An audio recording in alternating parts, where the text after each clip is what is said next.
All right, we took the bike today. It is a beautiful day here in the middle of December, and I want to go over a topic with you guys because I get this question so much, and I got it more today. I've gotten multiple people today asking me because I just posted a load up, and everybody's got to ask me.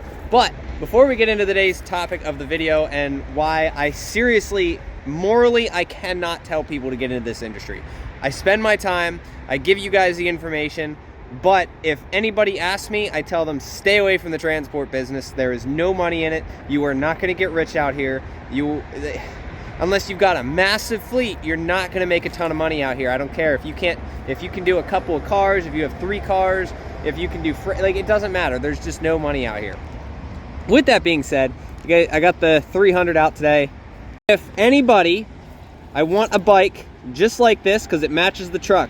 If anybody has a ZX 6R with a little bit of a stretch, same color scheme, let me know. I'm trying to buy one right now. Well, I mean, sometime probably at the beginning of the year, I would like to say, maybe around January, February.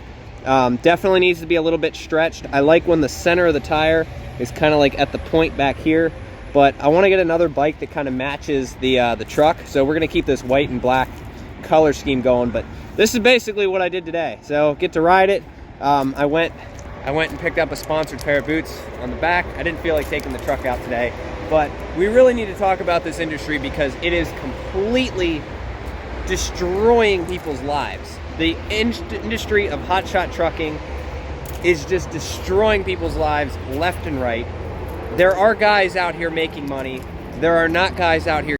So we came back out here to the mobile office. I am going to be working on this thing at some point sometime soon, but I figure it's a perfect time, better than any. I didn't want to fire the truck up today just to drive it nowhere. We're looking for loads. We're working on getting maintenance and stuff. I ordered a bunch of parts for that. But I want to sit down and literally go over a lot of the reasons why this industry sucks. Now, you guys ask me, where do I get my loads from? And this is going to be step number 1. Where do I physically get my loads from? So if I'm doing power only or if I'm doing cars, generally I'm getting my loads from Central Dispatch. But I also get my loads from Truck Stop, DAT, because you can get power only loads on there. You can get freight loads on DAT and Truck Stop. But the problem is, what is a load board? Think about a load board like a dating site. Who gets on dating site?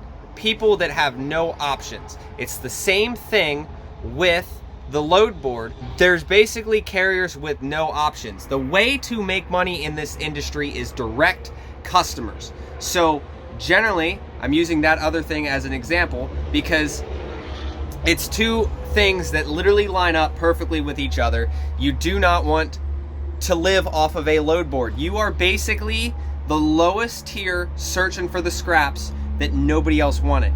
That's what loads on the load board basically are. You are searching for things that nobody wanted from the broker. They post it on a load board. Now, why do they do that? Brokers work with a number of carriers, companies, shippers, they all work with a number of carriers. If they have a whole list, say they have 10 different carriers that they work with, and none of those guys want that load, it doesn't pay enough, it doesn't make sense to them, where does it go? They send it to a broker, okay? The broker then has direct customers. He cannot find one of his direct customers to run it. Maybe the rate's too low, maybe it doesn't line up in certain areas, this and that, who knows? But 9 times out of 10, the rate is not good enough. So you find yourself getting on a load board. And guess what? It's the lowest rates that you can physically get unless you are out here and you have multiple direct customers. And when I say that, that does not mean go out and throw your business cards all around, because honestly, it's not going to work in this industry. It's not like all these other industries, this and that. This, as a truck driver or as a hotshot, you are the lowest tier at the very bottom. You are being taken advantage of brokers, you're being taken advantage of shippers, receivers. You are basically taking advantage of everything. DOT, you are constantly taken advantage of. You have so many regulations. You are only allowed to work 14 hours a day. And if you are trying to get ahead in life or make a good living, especially if you're doing over the road and you're only allowed to work 14 hours a day, think about that. You're taking the bottom tier loads now because you're living off the load boards. You're asking someone where they get their loads from. You're getting it from the load board. Unfortunately, you're not going to make a good living. Now, guys will say, well, 14 hours a day is a lot. It is absolutely not a lot. 14 hours a day is garbage. And if you're a local driver, sure, I can understand that. But if you are trying to do over-the-road trucking, you are not going to make a good living working 14 hours a day. Now, I say that. Why do I say that? Is because you are physically away from home. Imagine being told you are allowed to work 14 hours a day. You're only allowed to drive 11 hours a day. You're also away from home. So you're going to spend 3 or 4 weeks out on the road. Imagine, let's just say a 3-week period. The average truck driver stays out for about 3 weeks, okay? You are out for 3 weeks. Let's say that's 21 days, okay? Let's say you're out on the road for 21 days and you have to take 10 hours off every single day. Not even including your 34-hour reset. I won't even throw that in there because that's just going to overcomplicate things. That is 210 hours of lost work that you're already out working that you now lose. So you're putting yourself further away from home. You're losing 210 hours of work. And in a 70-hour period, or in, what is it? It's an 8-day period. If you've hit your 70 hours, you have to take 34 hours off. So that couples it even worse. So generally, you're going to take one of those a week. So let's overcomplicate it. We're going to sit here for 10 hours off every single day until the last day you're going to take a 34. So 3 weeks. So in theory, I'm going to keep it simple. I know the numbers are going to be a little bit off. Everybody's going to be different. But in theory, every week you are physically going to take 60 hours off because 10 times 6 plus 34. So you are taking, that's a lot of time. 94 hours in an 8-day period, 8 or 9 day period. You are physically losing. So take that times 3. You are losing a shitload of time. You're losing almost 300 hours of working time. That's why I say, guys, if you're going to come out here, the only real way that I think Hotshot or trucking is worth it is if you're going to be home. It's just that simple. If you can only work 14 hours a day, this industry is garbage. If you can only work 14 hours a day and you're going to be away from home, why wouldn't you want to work as max as physically possible? And this is where I go with you are physically taken advantage of. You are going to sit out there in a truck and you're going to randomly get pulled over by DOT. Whether you pass an inspection or not, you've just lost an hour and a half of your time because they can pull you over for whatever they want. They don't have to have a reason. Little disclaimer here.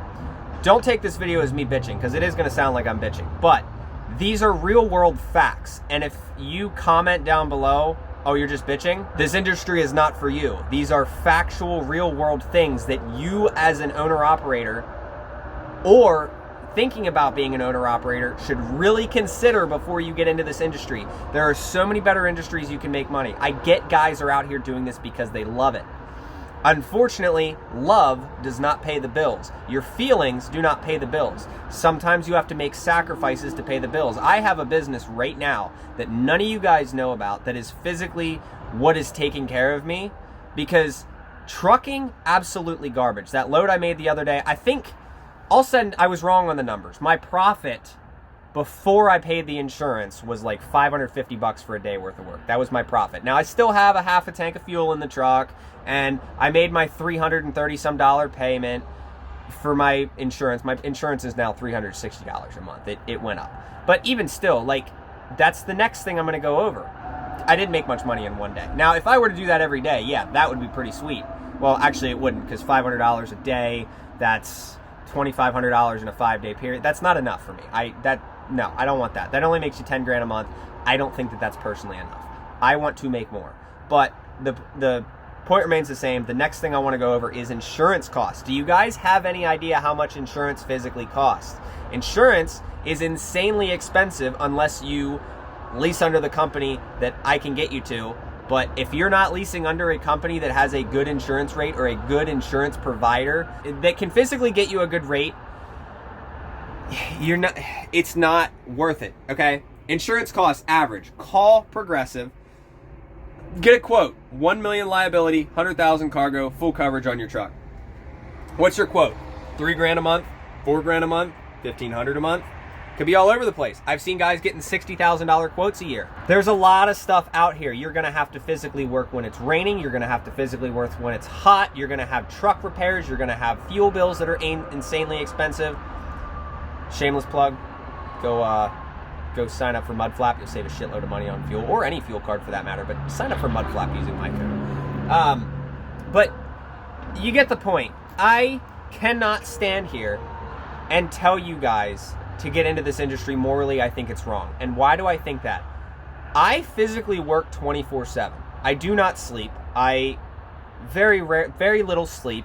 I'm at the gym twice a week, which I want to up that to 5 days a week. I physically work every single day, every single hour that I can physically do, because right now it might not be worth it. We're seeing in between $12,000 and $15,000 a month. That's what I physically make. But down the road, I want to be making more than that. I am trying to set myself up to make way more money than I am right now. And this is stuff that is all behind the scenes that I refuse to tell you guys about, because some things in life I do like to keep private, but I will put it out in the open in, I think I said a year. So I'm going to give it about a year before I put it out in the open. I might do it earlier. I don't know. But you guys get the point. It's this. I can physically handle the workload. I can physically go out and do the work, but I am not being compensated enough for what I do in this industry. Because you're always going to have people out here that say, I want to do what I enjoy. And unfortunately, what you enjoy does not pay the bills most of the time. 2 years ago, 3 years ago, Hotshot trucking, I'd have totally told you guys to get into it. Great industry, a lot of money. Yes, the negatives were still there, but you could live off of the load board. I had direct customers. I had load board. Right now, I have direct customers. Right now, I have a load board. And I can tell you, when I'm running the direct customers, I make more than I make on the load board by a good margin. So please take this in mind. Take this into consideration. If you are going to get into hotshot trucking, please take the things that I am saying into consideration, because so many guys have gotten into this industry. I get a few success stories here and there. I get to physically see it. So there are some things that I need to bitch about. I get to physically see when you guys fail. If I sat here and I said, get into this industry, and you failed on my watch, I would feel horrible as a person. I will not tell somebody to get into an industry and take the risk. The second point of this is most guys getting into this industry are employees. You do not think like a business owner, you think like an employee, because that's what you've been doing for the longest time. So unless you physically think as a business owner and know that you have to do things you're not going to get paid for, that's a hard concept for employees to take. It was a hard concept for me when I moved over. And that's just a fact. Entrepreneurs do a lot of work that they don't get compensated for right away. You have to build up. And I posted a graph of what success looks like on my Instagram. People think success looks like this. It's all over the place. Like, you can be down here. Failure will teach you lessons that success never will. But at the same time, I don't want guys coming out here and filing bankruptcy because they lost everything, because the industry's not paying them, and they went and took out $70,000 or $80,000 line of credit to get a truck and a trailer, and they started with 10 grand, which is ideal, and then they lost everything because the industry just did not go their way. Again, it comes down to morals. I'm not going to tell you guys to do that. I will teach you guys, like, if I ever recommend products, they're because I use them, they're because I like them, they're because I stand behind them. If I recommend things, if I recommend stuff, it all comes down to the same thing. I will never recommend something that is garbage. I will never recommend an industry that is garbage. And I get this question enough. This video is probably not going to get very many views. Not many people are going to watch this video through. And if I had one video for you guys to watch through, it would 100% be this one. Because it's if you're thinking of getting into this industry. This video is going to do absolutely terrible. My analytics are going to plummet because of this video. It's unfortunate. I'm going to lose money because I post this video. And morally, I'm going to still post it because I care more about you guys than I care about the money. And this goes back to it. Unfortunately, feelings don't pay the bills. I should be promoting this industry to you guys. I should be collecting what I can from you guys. And I'm not going to do that. I'm going to tell you, hotshot trucking, stay away from it. Guys have either gotten out of it because there's no money in it, or they've gotten their money and they've gotten out. So that's where I'm going to end it. If you guys have your success or your failure stories, please put them in the comments. I check the comments every single day at 3 p.m. and then I don't touch the comments until any other time because I am super busy. It's just one of those things. I really want to hear some success stories from you guys. Outside of hot shotting, like, I want people to succeed. I want people to do well.